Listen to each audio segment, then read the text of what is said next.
Bonjour, aujourd'hui on va décortiquer ensemble les outils indispensables pour comprendre comment fonctionne une économie régionale. C'est parfait si on cherche à réviser pour un devoir ou juste à y voir plus clair. On va se concentrer sur les concepts et les exercices clés pas à pas. Allez, c'est parti. On démarre avec une question qui est au cœur de tout. Pourquoi l'activité économique se concentre-t-elle à certains endroits ? Pourquoi certaines régions décollent et d'autres non ? Si le monde était plat économiquement, tout serait réparti de manière égale. Or, on sait bien que ce n'est pas du tout le cas. Il faut comprendre que pendant longtemps, l'économie classique a eu un énorme angle mort, la géographie. On parlait d'acheteurs et de vendeurs comme s'ils flottaient dans le vide, sans adresse. Une théorie punctiforme où les coûts de transport et la distance, ça n'existait pas vraiment. Mais dans le monde réel, l'endroit où on se trouve, ça change absolument tout. Bon, à cette théorie, passons concret. Premier outil qu'on sort de la boîte, et c'est un grand classique des exercices. Comment savoir si une région est vraiment spécialisée dans une industrie ? Pour ça, il y a un indicateur super pratique. Et le voici, le quotient de localisation, ou QL. En fait, c'est tout simple, c'est un ratio. On compare juste le poids d'une industrie dans une petite région par rapport à son poids dans tout le pays. Ça permet de voir d'un coup d'œil si, par exemple, l'aéronautique pèse plus lourd à Toulouse que dans le reste de la France. Et ça, c'est la règle d'or à retenir. Si le QL est plus grand que 1, ça veut dire que le secteur est surreprésenté dans la région. Elle en produit plus que ce dont ses habitants ont besoin. Et donc, qu'est-ce qu'elle fait du surplus ? Elle exporte. C'est le signe d'une spécialisation. Prenons cet exemple, c'est un cas d'école. On se concentre sur la zone nord et l'industrie A. On voit que son QL est de 1,22. C'est bien au-dessus de 1. Donc on peut affirmer que la zone nord est spécialisée dans l'industrie A. Maintenant, si on regarde la zone est pour cette même industrie, le QL tombe à 0,74. Elle est sous-spécialisée, ce qui veut dire qu'elle doit sûrement importer ce produit des autres zones. Ok, premier outil maîtrisé. On sait maintenant repérer une spécialisation.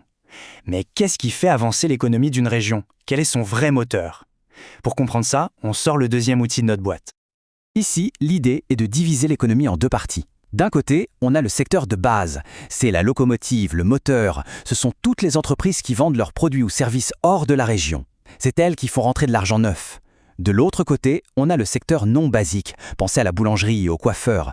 Eux, ils servent les gens qui habitent déjà là. Ils font circuler l'argent qui est déjà dans la région. Et voilà la question qui intéresse tous les élus locaux. Quand une nouvelle usine qui exporte s'installe et crée, disons, 100 emplois, l'effet réel est beaucoup plus grand. Mais de combien exactement ? C'est ce qu'on appelle l'effet multiplicateur. Et la bonne nouvelle, c'est qu'on peut le calculer. Alors, pour le calcul, la première étape, c'est de trier les emplois. La méthode la plus simple, c'est de faire une hypothèse forte pour simplifier. On va postuler que des secteurs entiers, comme l'agriculture ou l'industrie manufacturière, sont 100% de base, parce qu'ils vendent partout. Et que d'autres, comme la construction, sont 100% non basiques, car ils servent le marché local. Bien sûr, c'est un raccourci, mais c'est très efficace pour faire un premier calcul et avoir une bonne estimation. Une fois qu'on a nos totaux, le calcul est un jeu d'enfant. On prend le nombre total d'emplois, ici 278 940, et on le divise par le total des emplois de base, 61 830. Et le résultat, c'est ce chiffre magique, 4,5. Alors qu'est-ce que ça veut dire ce 4,5 ? C'est là que ça devient puissant. Ça signifie que pour chaque emploi créé dans une usine d'exportation, par exemple, ce n'est pas un seul emploi qui est créé, mais 4,5 emplois au total dans la région. Cet emploi de base va en soutenir 3,5 autres dans les services locaux, les magasins, les restaurants, les écoles. C'est un effet domino incroyable.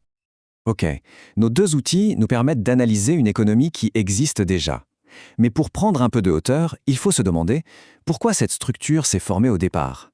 Pourquoi l'usine a décidé de s'installer ici et pas ailleurs ? On change d'échelle. Cette question de la localisation, elle n'est pas nouvelle du tout. Ça a commencé dès le 19e siècle avec von Thunen qui se demandait où placer les champs autour d'une ville.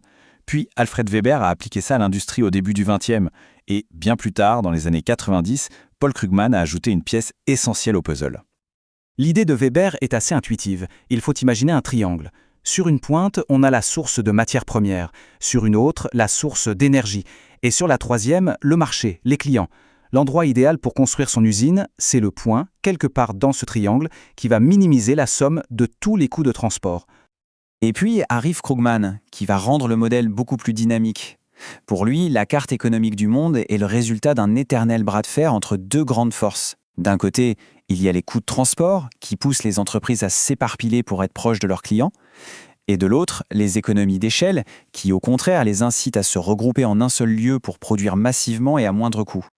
Et ce qui est génial avec ce modèle, c'est qu'il prédit deux scénarios possibles.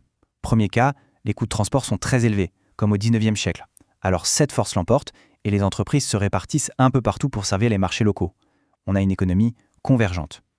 Deuxième cas, les transports deviennent très peu chers. Pensez aux porte-containers, à Internet. Là, ce sont les économies d'échelle qui gagnent. Les entreprises ont tout intérêt à se concentrer en un seul endroit, un centre, créant ainsi une périphérie qui en dépend. Allez, un petit récapitulatif, la fiche de révision parfaite. Premièrement, la géographie. L'espace, ça compte énormément en économie. Deuxièmement, le QL, c'est l'outil pour mesurer la spécialisation. Troisièmement, le multiplicateur de base nous montre l'effet d'entraînement des industries exportatrices.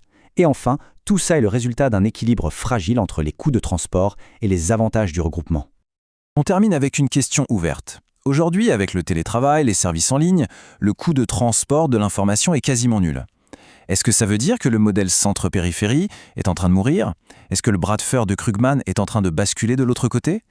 C'est toute la géographie économique de demain qui est en train de s'écrire sous nos yeux.